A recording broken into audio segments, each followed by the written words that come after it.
Tanner, we've been working together for quite some time. I'm not very good at keeping track of how old people I have grown to be, nor when we started. How old are you now? I'm 14. You're 14. All right. And I don't remember when you started, but you're going into level 4 at this time, and that means that you have studied a lot of music and done very well. The piece that you played on the Students on Stage recital was the first piece by Beethoven that you had ever studied. And I think it was a perfect piece for you to start with because you learned and played it so well that it must have been. Did you listen to any other performances in the process of learning it? Did you go to YouTube, for instance? I did. I listened to a couple of different performances. Was it helpful to you? Yeah, I found it helpful because I could see what I wanted to accomplish in my performance and what other people did and what I liked or didn't like and how I wanted to make my performance come across to the audience. And that's a very valuable way to gain insight, because if all you hear is yourself practicing and you haven't heard other people practicing or performing a piece, there may be things that you would miss. Don't you agree? Yeah. And these were they professional pianists or were they students mostly? Most of them were students. I didn't listen to any professional performances, actually. Was that on purpose? I would have listened to more professional performances, but I couldn't find any of them on YouTube. There is so much on YouTube that can happen. But I urge you to keep using that storehouse that they have there of so many performances, and some of them are historically significant. So it's a wonderful, wonderful place to go to listen. What do you know about Beethoven or about bagatelles, or what information were you working on when you started this piece? Well, a bagatelle, before Beethoven used them in his music, it was a card trick where people would do tricks with cards. Mm-hmm. And Beethoven decided to name some of the pieces that he was writing bagatelles because nobody had done that before, and because he didn't want to have a set form for all bagatelles, and so he made each one different. Very different, and they're a fascinating many sets of pieces for us to study and learn and just plain enjoy hearing. As a matter of fact, as I recall, I hope correctly, the very last piece that Beethoven wrote was a bagatelle for piano. And your bagatelle set is 119, which is quite late in his output, as you can imagine, at that high opus number. Opus 119, number 1 in G minor. Tanner, there's a great difference between the opening statement and the closing section. How did you manage that? I mean, it's almost like one is at the base of the mountain and the other is at the height of the mountain. What did you have to do to bring those together? Where did you start studying the piece? Where did we decide would be a good place to do that? I started studying the piece in the final section, the C section, mm-hmm. the part with the most intensity and the most dynamics. And also the most challenge. Mm-hmm. And so you got that really in your back pocket. I understand you tell me that you love to play it as fast as you possibly could. And then in our lessons, we talked about each of the sections and possibilities. There were more questions than there were answers. Did I ever tell you directly how to play something? No. Okay. You gave me suggestions, and I followed up on them. But sometimes I felt that I could do different things with it, Absolutely. And I tried all of the possibilities that I could. And that's a good artistry student. That's what we want to encourage in people, because when you have something being stated musically the way you want to state it, it's going to be a much more convincing and exciting performance than if you're trying to remember what your teacher told you to do. So I often do work that way with my students. So give you options that I don't think would work very well, but I want you to figure that out for yourself and discard them. So that shows you won't be embarrassed about coming back without what I suggested to you, because I may have been being my usual tricky self. But do you think, though, that in working that way, Tanner, that when you came to give your performances of it, that you had more command over what you wanted to say? I felt that I had a lot more input and a lot more control over how I was playing the piece and how the audience was hearing it. Yes, and that came across in your performance. You had performed the piece only once before, and I wondered how you measured your performance on video compared to the ones that you gave just in person. Which did you think was better? I thought that the performance that I gave on video was by far the best performance that I have given. Isn't that a wonderful feeling? Do you suppose the fact that we had more challenge for all of us in that circumstance brought out so many good performances? I think so. I do too. And I think that it was also that the students were secure enough in what they were wanting to say that they weren't nervous about it. They just wanted to say what they wanted to say. And they went about it in a very good and personal way. I was very pleased with the entire recital. And I think I can honestly say that your performance was the one that I thought was most gripping and most like the composer would have wanted it. So congratulations on that. Do you have any questions you would like to ask me, Tanner? I have a question. I was wondering when your first interest in music came.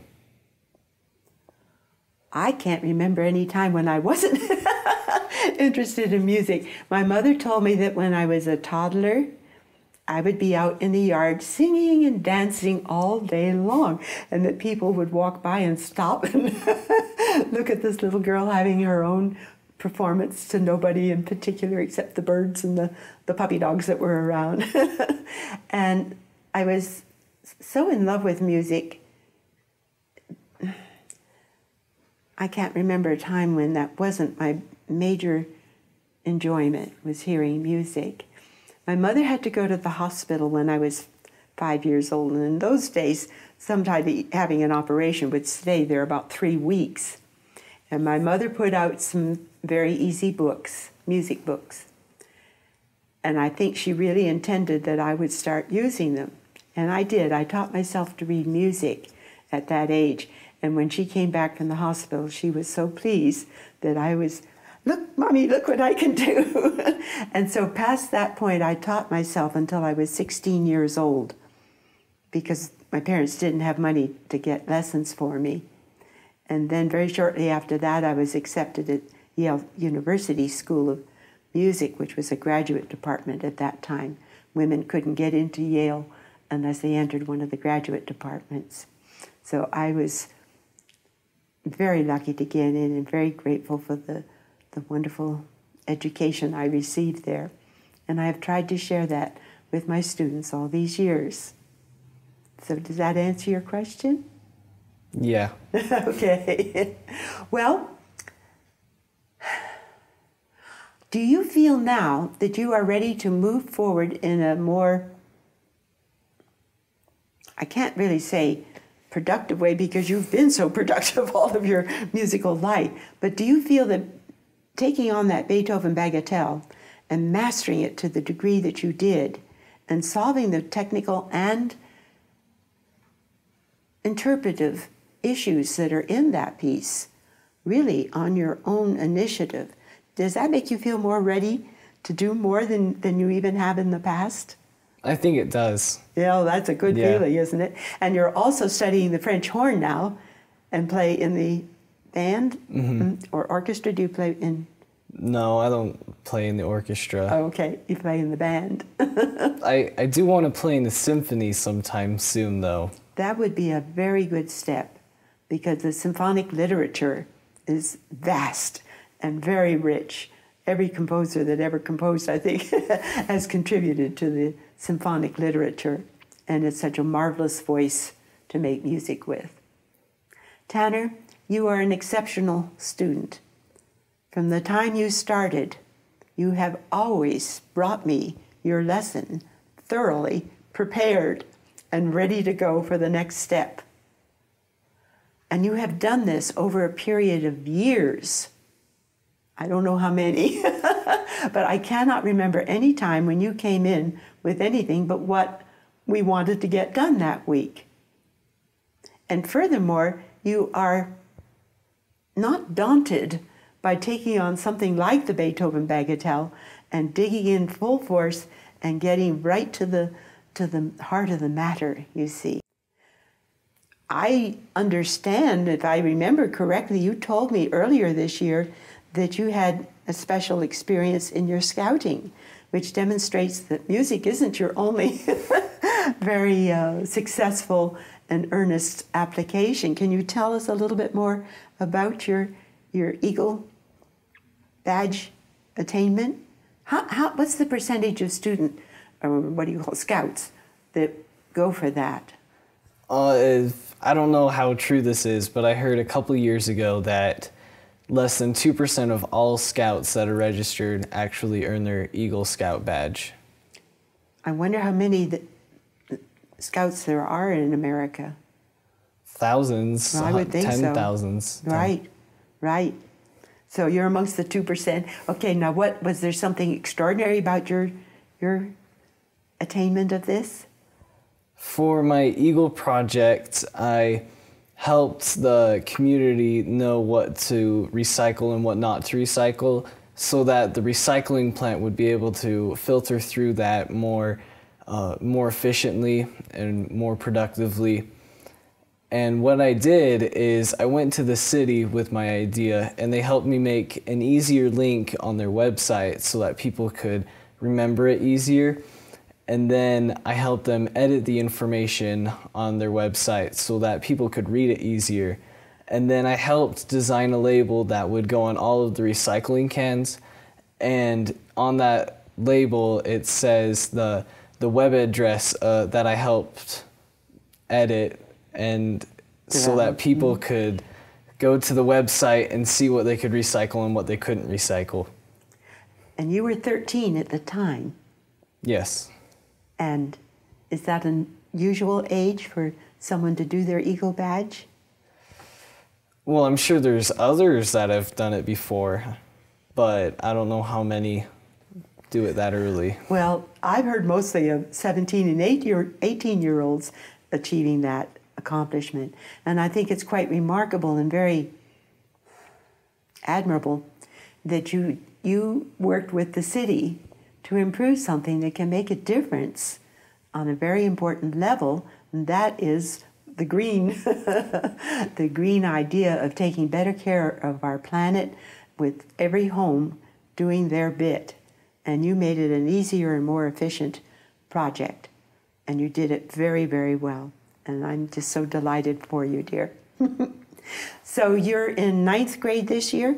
Yes. Okay, that means that in another few years you will be graduating. Where do you want to be musically with piano and French horn when you graduate? As far as I can go. Oh, there you go. All right, that's the best answer you can possibly give, because we never know how much we can accomplish until we've done it.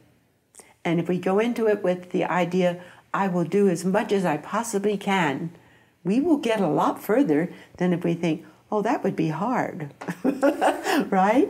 It may be difficult, but I have found that difficulty teaches us much more than ease of doing something, and that we can learn and grow much more when we are chewing on a good big chunk of a problem, you see.